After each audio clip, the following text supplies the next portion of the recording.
ಗಾಯಕ ಸೋನು ನಿಗಮ್ ಕನ್ನಡಿಗರ ವಿಚಾರದಲ್ಲಿ ಕನ್ನಡ ಹಾಡನ್ನ ಹಾಡಿ ಅಂತ ಹೇಳಿದಕ್ಕೆ ಪಹಲ್ಗಾಮ್ನ ಒಂದು ದಾಳಿಗೆ ಹೋಲಿಕೆಯನ್ನ ಮಾಡಿ ವಿವಾದಾತ್ಮಕ ಹೇಳಿಕೆ ಕೊಟ್ಟಿದ್ರು. ಆನಂತರ ಸಾಕಷ್ಟು ರೀತಿಯ ಪ್ರತಿಭಟನೆಗಳು ನಡೆದವು, ಬ್ಯಾನ್ ಕೂಡ ಆಯಿತು.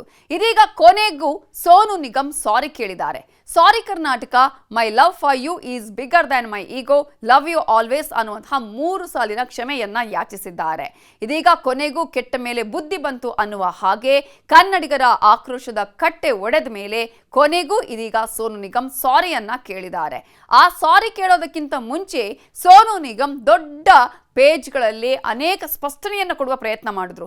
ಯಾರ ತಪ್ಪು ಯಾರ ಸರಿ ಅನ್ನುವಂತಹ ಪ್ರಶ್ನೆಯನ್ನ ಕೇಳುವ ಪ್ರಯತ್ನ ಮಾಡಿದ್ರು. ಅದಕ್ಕಿಂತ ಮುಂಚೆ ವಿಡಿಯೋವನ್ನ ಮಾಡಿ ಮತ್ತಷ್ಟು ವಿವಾದಾತ್ಮಕ ಹೇಳಿಕೆಗಳನ್ನ ಕೊಟ್ಟರು. ಜೊತೆಗೆ ಇಲ್ಲಿ ಕನ್ನಡಿಗರ ಆಕ್ರೋಶದ ಕಟ್ಟೆ ಒಡೆಯುವ ಹಾಗೆ ವಿಡಿಯೋದಲ್ಲಿ ಮಾತನಾಡಿದ್ರು. ಆನಂತರ ಅವರ ವಿರುದ್ಧ ದೂರುಗಳು ದಾಖಲಾಯಿತು.